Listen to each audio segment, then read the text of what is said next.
Kita mulai dari penjelasan himpunan. Himpunan itu adalah suatu perkumpulan yang anggotanya dapat diukur. Ini diukurnya gimana sih, Bu? Kita lihat contohnya ya. Yang pertama, kelompok anak balita. Yang diukur apa? Ini balitanya, bayi di bawah 5 tahun. Berarti kan bisa diukur dengan usia balitanya atau bayinya. Berarti ini benar. Kemudian ada kelompok siswa pandai. Nah, kalau pandai ngukurnya pakai apa? Tidak bisa diukur kalau pandai, karena tidak ada standarnya. Kecuali kalau misalkan siswa yang nilainya di atas 65 misalnya. Baru benar, jadi ini salah. Kemudian ada kelompok siswi SMP berusia kurang dari 5 tahun. Ini bisa diukur dari apa? Dari umurnya. Berarti ini benar. Kemudian ada kelompok siswa yang rumahnya jauh. Diukurnya pakai apa? Tidak bisa, karena di sini tidak ada patokannya jauh itu berapa. Jadi ini salah. Selanjutnya kita ke penulisan. Penulisan itu ada 3 macam. Yang pertama misalkan himpunan A, yaitu pakai keterangan seperti ini. Bilangan prima kurang dari 11.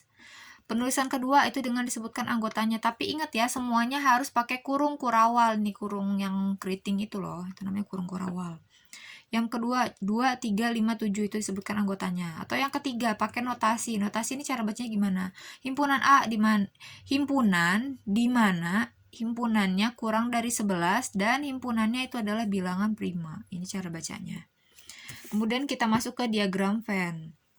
Diagram Venn ini kita bikin dulu lingkarannya. Kalau misalkan himpunannya ada 2, maka lingkarannya ada 2 dan di sini ada tengah-tengahnya yang nempel.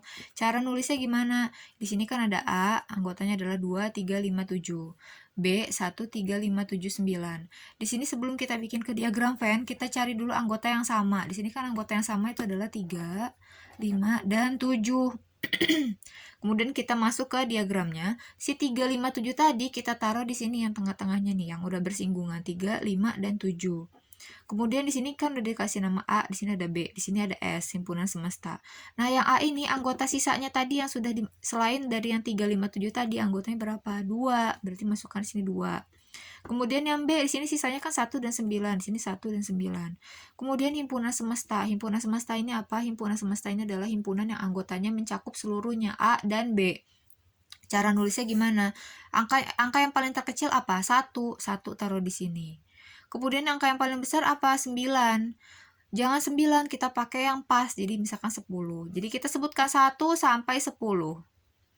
Nah, terus kita bulatin yang selain dari anggota yang kita bulatin yang anggota A dan B. Anggota A dan B kan berarti 1, 2, 3, 5, 7, 9. Nah, sisanya yang bebas yang tidak dibulatin itu kita taruh di sini. 4, 5, 8, 10 kita taruh di sini. Di luar lingkaran. Jadi 4, 6, 8, 10. Gitu. Selanjutnya kita ke himpunan kosong. Himpunan kosong ini apa? Himpunan kosong ini benar-benar himpunan, cuma tidak ada anggotanya. Contohnya guru berusia kurang dari 15 tahun.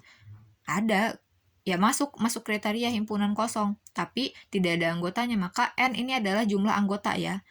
N sama dengan 0. Kemudian burung yang hidup di lautan, bisa diukur gak? Bisa, dari tempat tinggal burungnya di mana. Benar, kalau misalkan memang ada berarti N-nya 1, tapi karena tidak ada maka N-nya adalah 0. Ini sama juga dengan yang tadi. Kelompok siswa SMP berusia kurang dari 5 tahun. Benar, tapi tidak ada di Indonesia yang siswa SMP tapi umurnya kurang dari 5 tahun. Maka ini benar himpunan, tapi himpunan kosong masuknya karena anggotanya 0. Kemudian kita lanjut ke irisan. Irisan adalah himpunan anggota A dan menjadi anggota B. Cara penulisannya seperti ini. Kalau kita balik ke yang tadi, ini ya. A irisan B. A irisan B itu adalah yang ini, yang tengah tadi. Nah, kan kita udah bikin tadi. Jadi tinggal dimasukin aja. Anggotanya adalah 3, 5, 7. Kemudian ada yang kedua. Gabungan. Gabungan adalah himpunan yang memuat anggota A dan anggota B. Cara menulisnya seperti ini. Nah, ini Ibu udah bikin. A gabungan B. Maka ini seluruhnya. Tapi yang ada di lingkaran, yang di luar lingkaran ini tidak usah dimasukkan. Jadi 2, 3, 5, 7, 9. Oh, satunya ketinggalan. 1, 2, 3, 5, 7, 9. Karena ada di lingkaran ini. Selain di lingkaran tidak usah dimasukin. Kemudian ada komplement. Komplement ini apa? Komplement ini adalah anggota selain. Nah, kalau misalkan gini, komplement dari A irisan B. Tadi A irisan B itu kan adalah 3, 5, 7.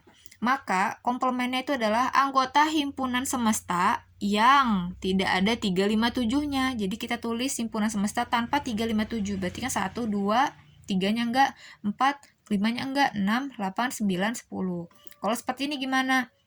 Seperti ini berarti gabungan antara komplement A, berarti anggota yang selain anggota A siapa aja tadi? 2, 3, 5, 7. Berarti seluruhnya anggota himpunan semesta selain 2, 3, 5, 7. Karena di sini kan gabungan dari anggota B. Jadi B-nya dimasukin. Maka jawabannya adalah 1, 4, 6, 8, 9, 10. Kemudian ada selisih. Kalau selisih di sini, misalkan selisih antara A dan B. Ini seluruh yang ada di lingkaran. Tapi karena di sini yang ditulis A duluan, maka anggota A yang tidak menjadi anggota B. Nah, berarti kan sisanya cuma 2. Nih, karena yang di sini kan dia masuk ke dalam anggota B, jadi hanya 2. Tapi kalau dibalik, selisih antara anggota B dan A, berarti anggota B yang tidak menjadi anggota A. Berarti ini hanya 1 dan 9. Ada 2, 1 dan 9. Gitu ya.